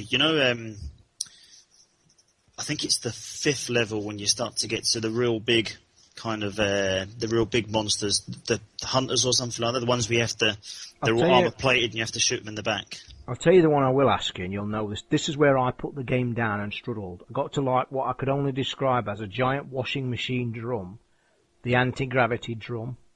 Not the very first bit of anti-gravity that you get to play with, but a big bit where you're in a giant drum of anti-gravity, and there's a big, I think there's a boss in there. I got to that, and I just couldn't kill it.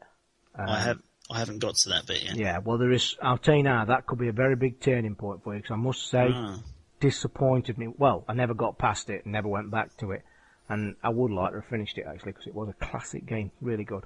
No, I really enjoyed it. Okay, moving on. I've been playing some of the Mega Drive Ultimate Collection. What's that like? What's on it, for a start? I've seen people playing this. I've been tempted. Oh, it's got basically any game that was worth playing back on the Mega Drive. It's got a bunch of Sonics. It's got Alex Kidd, Alien Storm, Echo the Dolphin, those kinds of ones. Are you like me, though, that even though obviously I'm an old fart, playing games for many, many years, way more than probably half of the listeners listening now. I mean, back in the day, when I played them originally, they were brilliant, they were great, they were fantastic. I have never been a retro gaming fan. I can't see the point, I can't see the pull. And even though, like I say, they were classics, I loved them and thought they were brilliant. Do you like them then? I honestly, I bought it and I didn't really like it. I just thought, I've got to get this. These are all my favourite games I used to play 15 years ago. Got it. It wasn't that good. What was interesting was that I had some friends around last week.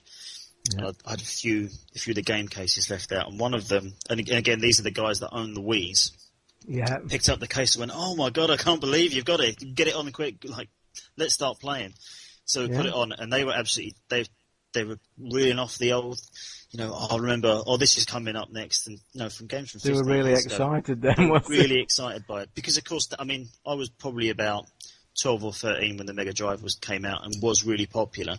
And the SNES was my choice machine. They were awesome, because they were more RPG-orientated games. That's they right, were brilliant.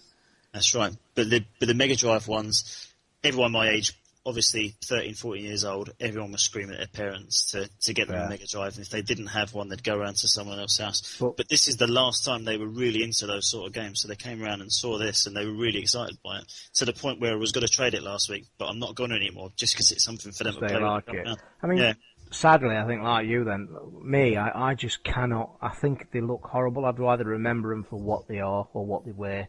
Yeah. Try them today, it's just terrible, and it's sad. Funny people can play it. I can't. Don't like it. Yeah. Last ones. Right. Okay. Ninja Blade demo. Tried that one out. Go on, because that is the only demo I have not downloaded. Have you played Ninja Gaiden? Have you ever played any Ninja Gaiden? Yes. Then you have no need to download a Ninja Blade demo. Right. Have you, just bringing on that subject, and have you tried Ninja Gaiden on the DS yet? I haven't, no. Do you like the Ninja Gaiden? Yeah, I really liked Ninja Gaiden 1. I absolutely loved it. Ninja Gaiden 2 I'll tell you now then, right? Ninja Gaiden on the DS should be cheap now. It's been out a while. That game will blow your mind that you can get such a game on the DS. Really? And another one that will blow your mind for the DS, if you want to do a comparison, try the Call of Duty on there as well. Right. Because honestly, it makes that machine do things that you would never think they could do. Both two stunning, top-of-the-tree games for the DS. Right, I'll have to have a look at both of them. Look out for cheap versions of them, they'd be good. But yeah, so Ninja Blade, that was, it was a Ninja Gaiden clone. Very repetitive and too much quick time, so a little disappointed with that one. So, of course, try it out, not that great. And then last one on the 360 I played was another demo, an XNA arcade demo, Dishwater Dead Samurai. Go on, what's your fence-sitting thing? Because I'm going to have a bit to say about this one. Go on, what's your opinion? Because it all went crazy when it first came out, and it's brilliantly made, but let me hear what you say. Dishwater Dead Samurai was great.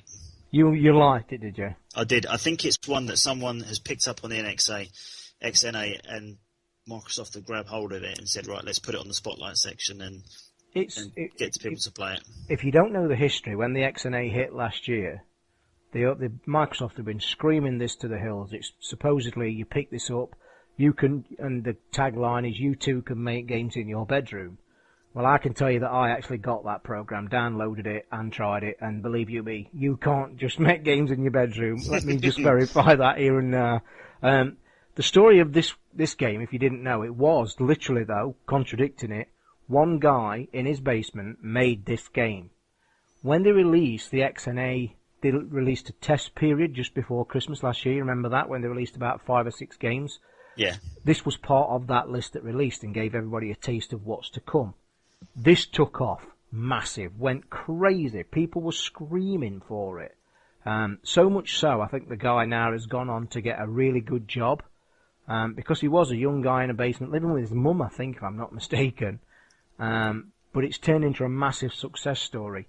Me personally, game-wise, I thought the game was brilliantly made because for XNN, like we say, superbly done by one guy. Not my cup of tea, that kind is. To the extent that I look at it like this, I need to pay 800 points to play it. Reasonable price, it's the going rate now, and a lot of people have paid it because I know it's very popular. But I can't justify paying 800 points for something that I know that I'd probably play once and for 5 minutes. So, but it is good. I just wondered, are you intending buying it then? I think I might. It was very good. Very, very violent, I have to say. But I did enjoy it. It was it was a little bit like Alien Hominid in a way. I hate that game, yeah. But I hated it. It was like that, except it wasn't impossible. I actually think that this is actually a great bit of marketing on Microsoft's point. I think they've hit the jackpot with this game. I think they wanted to flaunt XNA, and this was the greatest thing they could have found.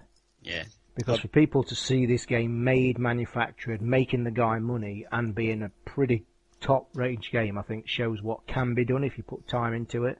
Yeah, that's right. It's good, but not my cup of tea. So, is that it then, Mike? Is that what you've been playing, mate? That is everything. Yep, done. Right, okay, mate. We'll move swiftly on. That was good. Hopefully next week I will be able to get some gaming in because the site should be settling down for a few weeks and I'll probably not be as busy. But talking about the site, I'm going to move on to the competition. Let me just say that obviously rumours must have spread pretty quick because I've been inundated with entries for the awesome competition, probably one of the best competitions you will get on a podcast. For little old me. And it's thanks to the guys over at limexb360.co.uk. Go and check them out for some awesome gear. They have donated this time. We all know we used to run a competition on the old show for X series headsets. If you don't know what they look like, go to LimeXB, check them out. They are truly awesome. I own a set wireless X3 myself. Can't recommend them enough. But the guys over at LimeXB have kindly, and get this, donated an X4. Now, let me tell you guys, if you don't know what an X4 is, go to that web address, www.limexb360.co.uk, check them out. I would sell my dog for one of these. I actually joked that I think my address will be finding its way onto the winner's entry. But seriously, guys, send your entries in. Just keep sending them in. I'm going to draw it, I think, in a couple of weeks, probably 2 or 3 weeks, I think. So, but have you got any X3s, Mike? I've got the X1. Ah. And, to that point, I've not seen an X3 or an X2 or let alone an X4, but the X1s themselves, fantastic. Absolutely great piece of kit. The X3 is a wireless version of the X1, basically, with just better chat facilities. They're really good. The X4, I can probably say, they are quite expensive. As I say, I don't want to say anything on. Just go and check the site out, guys. I think you'll be amazed at when you look at them. One person off the old forums contacted me this week to comment. Excuse me. They've actually bought a set of X4s. The 5.1 full Dolby surround sound wireless kit. And I've heard that they are truly stunning. Really are stunning. So, guys, couple more weeks, I will draw a winner. Keep sending the entries to crankytoz@gmail.com. Please put your name, any tags that you want to be announced on the show if you win. But more importantly, please put your address in on the bottom. Just mark it X4 competition. Not mentioned also, guys, yet one single time in the show. As we all say, you've seen Mike appear on the show. He's been a great co-host. You too can do it. Write to me. That address for all inquiries, crankytoz@gmail.com.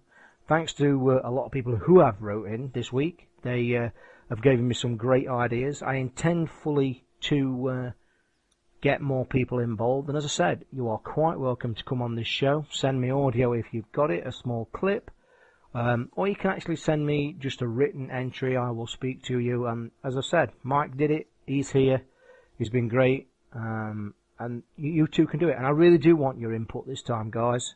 It didn't happen much on the old show. I got a few, but really do. If you want this show to continue in its current form, we need content. What would you like to see in the show? Give me some ideas. What stuff do you like? What stuff you don't like? Anything. Some new sections you want to see that? Tell me. If you don't tell me, we won't know.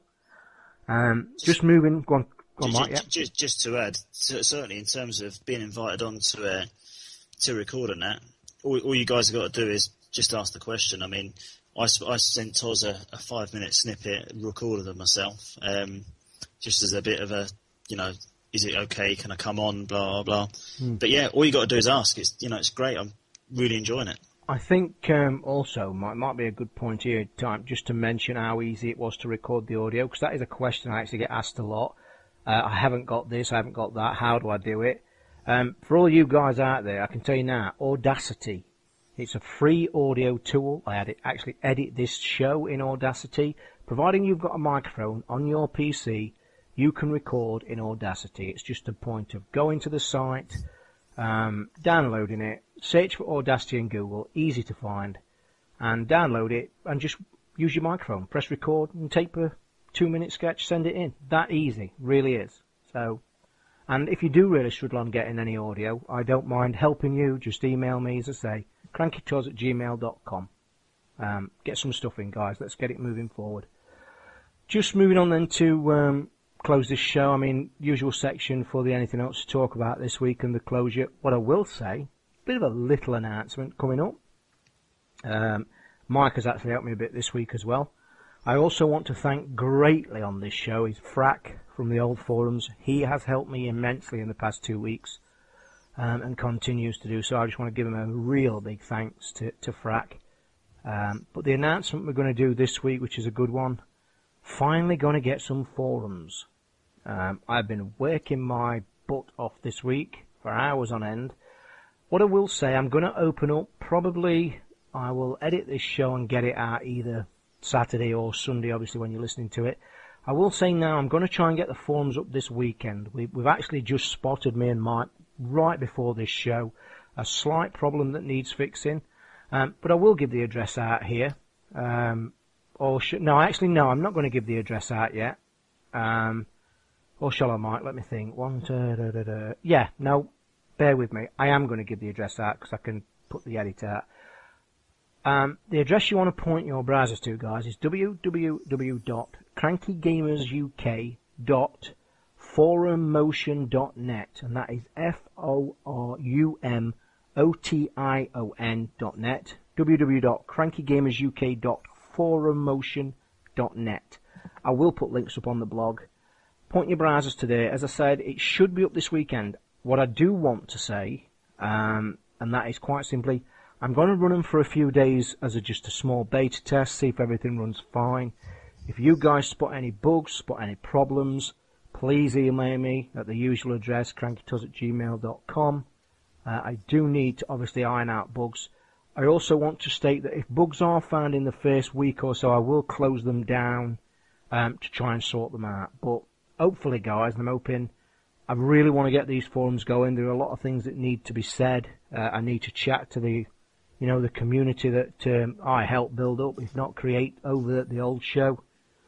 There are still people there that aren't being allowed to find out information to where I am or what I've done or what went off. I mean, there are places available. My blog is available. There are information on there to get, as I've said. Finally, though, forums, where people won't get post-locked for speaking about things. So, hopefully, Mike, these forums should work. Are you looking forward to that? Yeah, I'm really looking forward to it. I mean, obviously, I've had a little look at it over the last day or two, and I mean, it's kind of all I've been waiting for, really. The blog's there. There's plenty of information on there. People can look back to see what happened and what have you. The forums are there. We can all have a good adult discussion about it there. Yeah, really looking forward to it. It is. I mean, I'm glad to get on. I mean, to be honest, without going into gruesome details, it's quite clear that any posts that are being put on the old forums is getting locked. That's not my doing. I'm no part of it anymore. I have been banned, as is explained and has been explained. These forums are just for basically the community. You are all welcome to come back. And with that, I'm hoping to create just as good a forums as there was back there. Gaming nights, community forums. I will be also on the lookout for moderators. So if you show some maturity or interest in being a moderator for these forums, what I will say about that, I do want moderators that can give time to the forum. If you are a person that has got that available, then I would like to hear from you. Without sounding, nasty about it, I don't want to put somebody in charge of the forums as a moderator who can only look at it, say, once a week. I think for the first month or so it could be pretty busy and, to keep it tidy. So again, email me, usual address. Let's hope these forums take off. They are there. And what I will say about this, me and Mike have mentioned this. I know that a lot of people listen to the show and they did the previous show. Come to the forums. There are far too many people that sit and listen and don't take part in the community. The community is great once it gets built up. There will be gaming nights. There will be friendly people. There will be no hassle. There will be no backbiting. It's not allowed. Just basically want to build the forums up to what I know they can be. So basically, get off your asses and get to the forum. Yeah, just to add the things up, really good forums and really good communities are, they are down to the members, and this is a really good chance because this is brand new. This is a really good chance for everyone to get there and put their little stamp on the community. So yeah, everyone get on there. So there it is, guys. www.crankygamersukforummotion.net.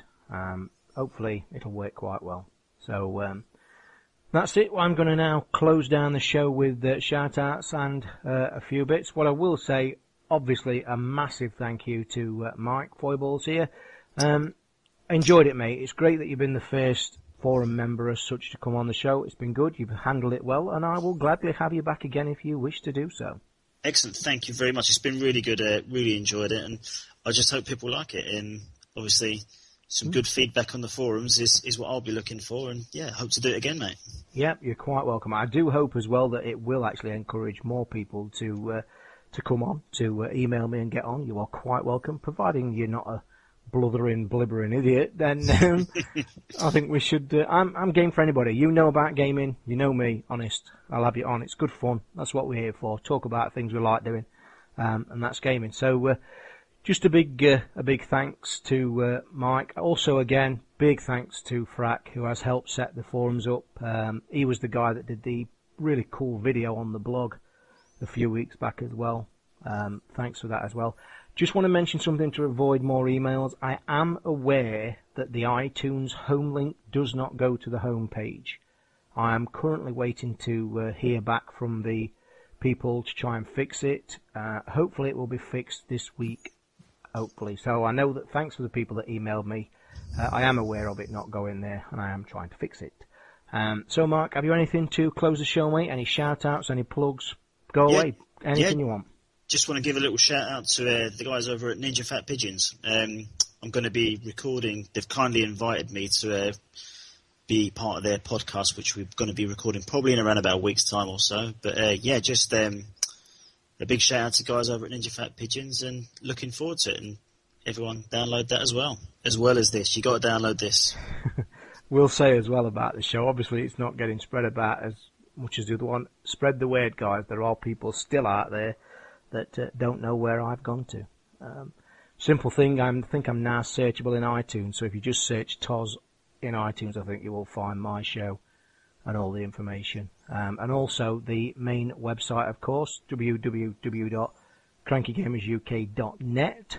Don't forget the .net is now the new website. Come to the blog. It's a temporary blog for now. It just puts the show there, and I keep people posted of what's happening. Check on there also. I've got a link to my Twitter. I post on there occasionally to keep everybody informed of the show. Email for the show, everything and anything, to crankytoz@gmail.com. Also, affiliate links, PayPal. Just like to thank the few donations I've received this week. They are important now, as it is a solo show. People will know the situation. Everything's on there. The one I will like to thank people for using is the guys over at www.gamepointsnow.com. If you enter the code Cranky Gamers UK, or one word, you will get a small discount. It's where you can get your Microsoft points, your gold accounts, and your Wii points, and hopefully soon DSi points. We will check that out for you. But just left me to say big thanks to Mike. Enjoyed it, mate. Looks like I'm going to have to grab you and get you on the show more permanently. You're becoming a bit of a podcast freak. Thanks very much, mate. Yeah, no problem. So, guys, hope you enjoyed show 2. Leave the iTunes reviews. Thanks for them as well this week. And hopefully see you again next week. Bye from me. Bye. See ya.